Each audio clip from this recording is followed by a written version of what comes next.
And now, a tale well calculated to keep you in suspense. In a moment, Act One of Perchance to Dream, starring Paul McGrath as Dr. Locke, and written especially for Suspense by Bob Corcoran.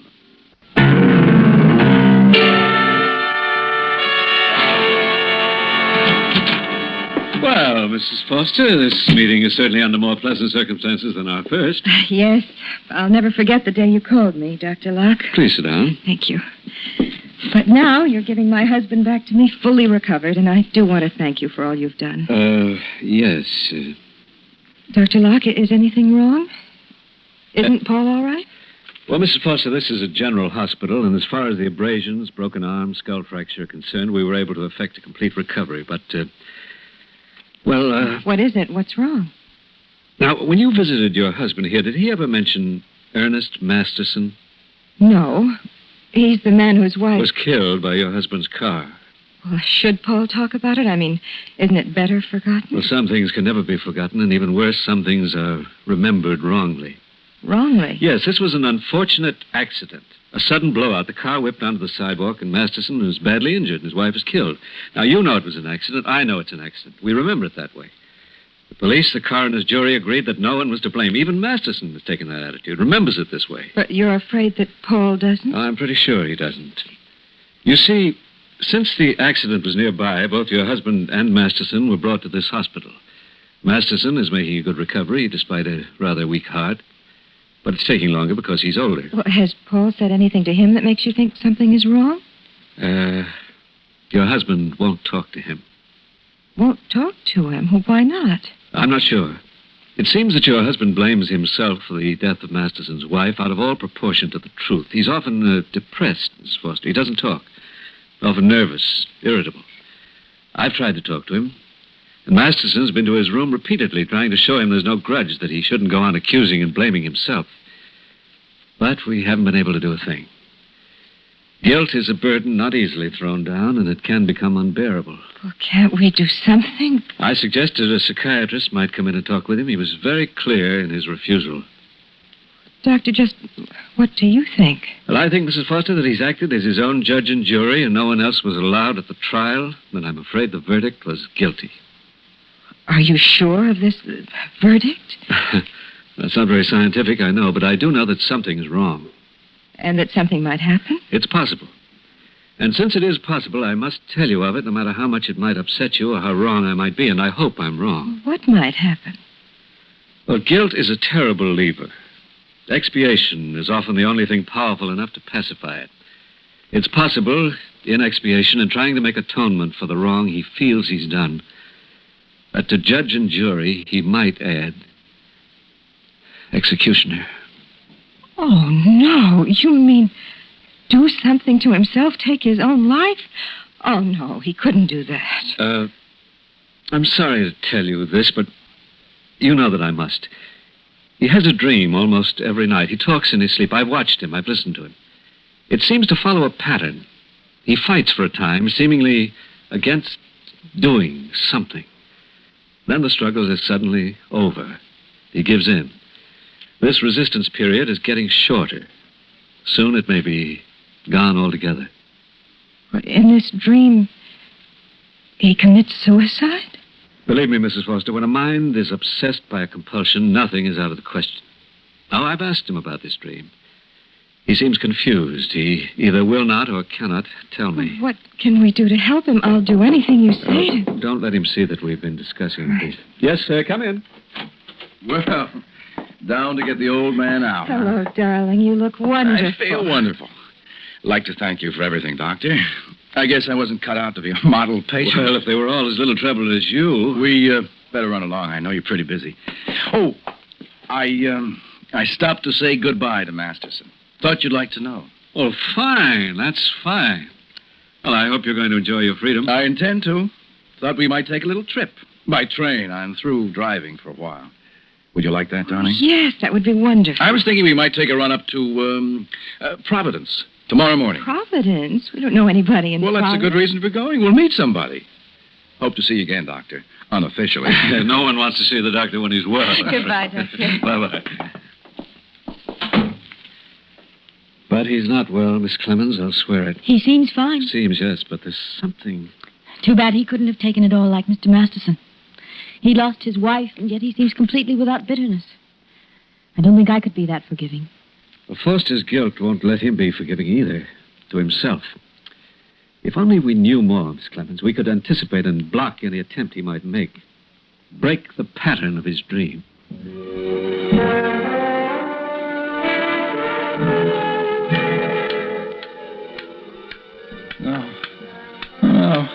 No, not that. No, I didn't mean to kill her. I didn't. Please, I can't. I won't. I can't. Oh, I'm sorry. Oh, I'm so sorry. Don't make me. Oh. No. Oh, darling, wake up. I'm sorry. Oh, please, wake up, darling. Paul, can't you hear me? Darling, you're dreaming. What? Paul, are you all right? Oh, Mary. Darling, what's the matter? What were you dreaming about? I can't remember. There's just shadows. I'm all confused. I don't know. All right. It's all right now, darling. It doesn't matter. Come on now. You go back to sleep. Huh? We've got a long train ride tomorrow. Mary, I don't think you should come with me to Providence. Why not? Darling, why not? I don't know. But you'd better let me go alone. No, Yes, without Paul Foster, you're not leaving me behind. I want to meet somebody in Providence, too. But, Mary... No. Now, my mind is small, but it is firm. I'm going with you. All right, Mary. Good night, darling. Good night. Good night.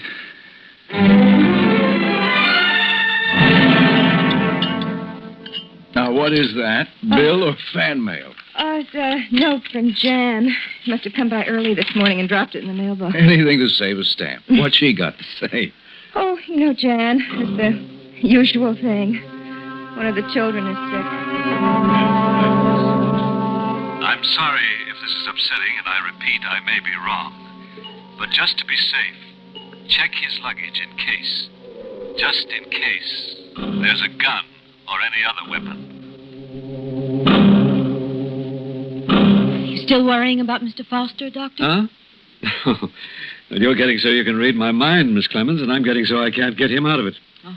If I only knew more. I wonder if Masterson might know something that might help. It's worth a try. But I didn't want to bother him about Foster, didn't think he could help. But now, at least it would be doing something. Will you get him, please, Miss Clemens? He'll be glad to help, and the walk from his room will do him good.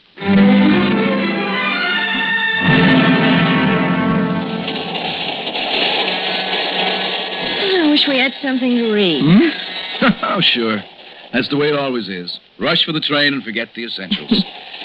I think I'll take a walk. All right, darling. But you be good and you be careful your first day out of the hospital. It's a promise. Why, Mary, Sill.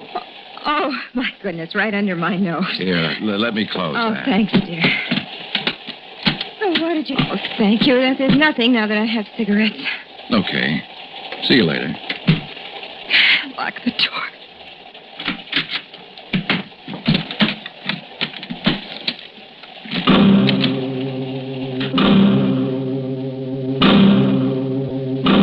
Well, I'm sorry to bother you, Mr. Masterson. Oh, no bother at all. Glad to have somebody to talk to.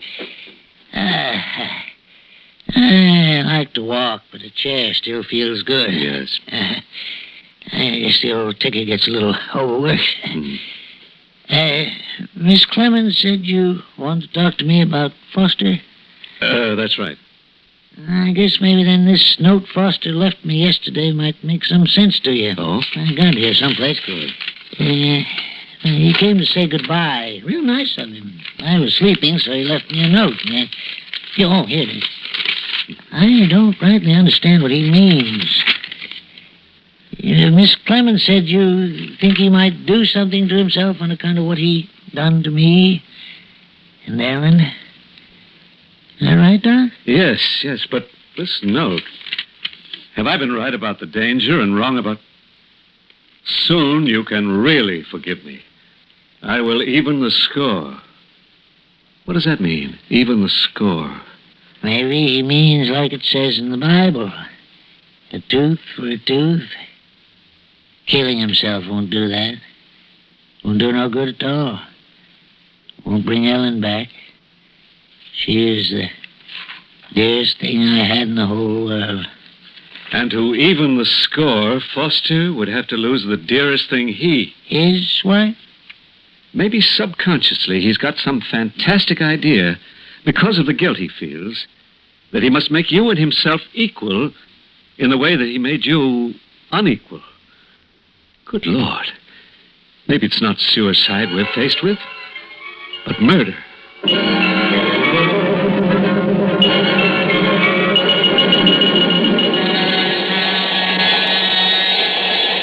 Excuse me, you're Mr. Foster? Yes, that's right. I have a telegram for Mrs. Foster. Oh, okay. I'll take it. Fine. Thank you. A telegram.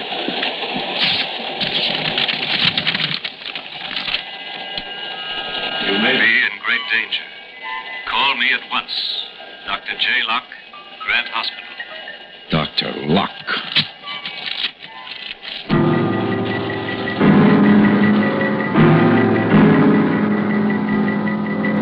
Why doesn't she call? Mr. Masterson, I want you to help me some more. I've got to get a line on what he's thinking, consciously or subconsciously, what he may do. Why did he want to go to Providence? Now think back. Try to remember anything you can, anything at all you know about him. Oh, gosh, Doc, I don't remember much. I tried to put it all out of my mind. I know, and I'm sorry to have to ask you, but Mrs. Foster's life may depend on your remembering. Yeah, sure, Doc, sure. Well, Foster's a salesman. I guess you know that. Yes. Huh? He's always traveling around. I heard that the night before the accident, he stopped over in a town called... I can't remember. The night before the accident. The last night that you and he were even. The last night both your wives were alive. Yeah, I guess it was. He drove right down from there, and then... I always thought a man walked on the outside to protect the woman. My doing that didn't keep Ellen from being killed. Please try to remember the name of the town, the last town he stayed in. Now try. I'm sorry, Doc. I just don't seem to... Wait a minute. Abby. Abby something. Yeah. I remember. Abington. That was it, Abington. Do you know where it is? No, it's up along the coast somewhere, but I ain't sure. I wonder if it could be on the run between here and Providence.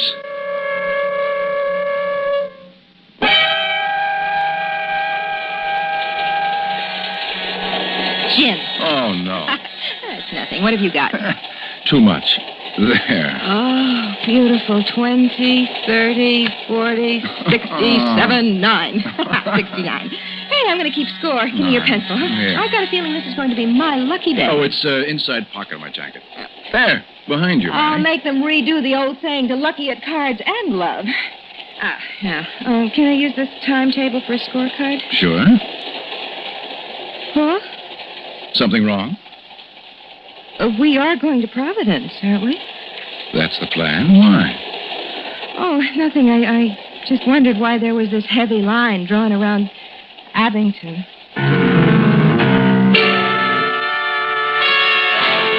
Yes, operator. Mrs. Paul Foster at the Brewster Hotel, Abington.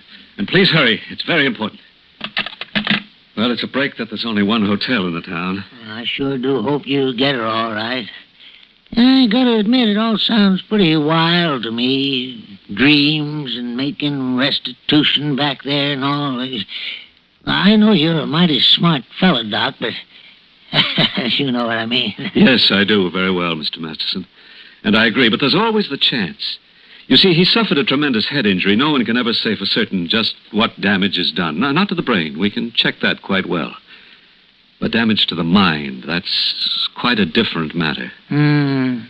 People can do crazy things, all right. If we can just get her away from him until we're sure. Dr. Locke. Yes? Oh, well, can't Watkins handle it? Oh, all right. I'll be right there. Mr. Masterson, will you stay at this phone? I'll be right back. If she calls before I do, tell her to leave the hotel at once, to get away from him. Sure, Doc, sure. I'll stay right here. I'll warn her. I wouldn't want her hurt like Ellen was. Well, Mrs. Foster's life may depend on it. Yeah, I know that. You all right, darling? Oh, yes. Once the pain goes. I'm all right now. Do you often get that terrible pain in your head? You never mentioned it. It's nothing, really. I'm fine now. Gee, I'm sorry I had to drag you off the train. I just couldn't stand being cooped up any longer, and the noise... I know. It was getting on my nerves, too. Anyway, as long as I'm with you, I'll get off any train, any time, any place. Come on. We better hunt up a hotel, if Isberg has one. What? Look at that. What? That sign. Now, there's coincidence for you. Seems we came to Abington after all. I had the bags taken up. You go ahead. I'll be up a little later. Why don't you come now, dear? Oh, Mary, don't worry. I'm just going to take a walk. Get the train out of my system. You're sure you're all right? I'm positive. All right. I'll see you soon. I've got to think. I've got to remember. What do I have to do? I must remember. I must. Hello. On your call to Mrs. Paul Foster to Nobody here made any such call.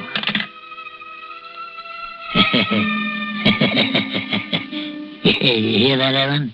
You hear? Nobody warned you, did they? I don't feel so good. My chest is tight. The heart's beating awful fast. There's too much excitement. Hello? Is this Dr. Locke's office? Yes? Ready with your call to Mrs. Paul Foster at Abington. Go ahead, please. Hello? This is Mrs. Foster. Who's calling? Hello? Is there anybody on the line? The party that made the call. He ain't here. He's gone. Well, who made the call? Nobody knew we were here. I don't know. Don't know nothing about it. Guess it was all just a mistake. Yeah. Just a mistake. A mistake. Like Ellen getting killed. Did she call? Did you talk to her? Mr. Masterson? Huh? Miss Clemens said there was a call. Did you talk to Mrs. Foster? No. I didn't. She wasn't there. You told the operator to try again. You left word for her to call back? Well, I don't rightly remember. It's all kind of confusing. I don't feel so good. Yes. My chest is all tight. Yes, it's all right now. I understand you. Just take it easy. Long Operator, distance? will you, on that call to Mrs. Foster at Abington, will you please try again? Very well, sir. I'll ring it again and call you. And please hurry. Oh, if only we're in time. Doc, you believe what it says in the Bible? Vengeance is mine, saith the Lord. Yes, I do. If only we were sure that Foster does. Well, you've been a big help, Mr. Masterson. It's the least I could do. No sense in depriving him of his wife just because he deprived me of mine.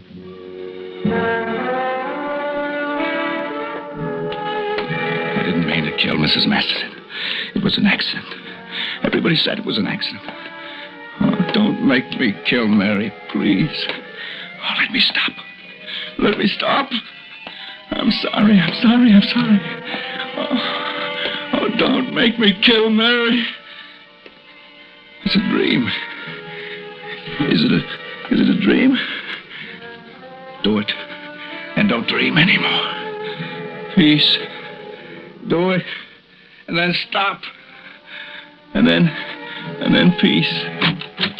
Paul, I had the strangest call. Maybe this is the same person. Hello? Mrs. Foster, this is Dr. Locke. You must get Oh. out. Oh, what's the matter with Mary. you? Mrs. Foster? Paul, please. Mary. No. Mrs. Foster. Oh, my God, please. Mrs. Foster. Mrs. Foster. Mrs. Foster. Mrs. Foster. Mrs. Foster. Mrs. Foster. What's wrong, Doctor? Operator. Operator. Your call is still connected. Get me the police in Abington. Hurry. Yes, sir, right away. Dr. Locke, Mr. Masterson, look at him. What? Oh, the excitement. He's fainted. What's the matter? His heart gave out. He's dead. And just because he wanted to help.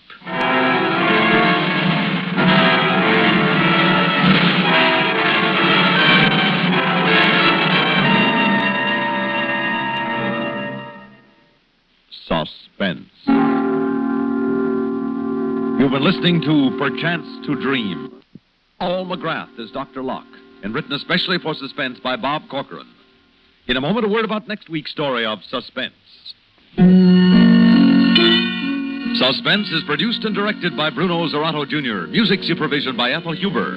Featured in tonight's story were Terry Keane, Bernard Grant, Bob Dryden, Guy Rep, and Tony Darnay. Listen again next week when we return with Memory of a Murder, written by John Robert. Another tale well calculated to keep you in suspense.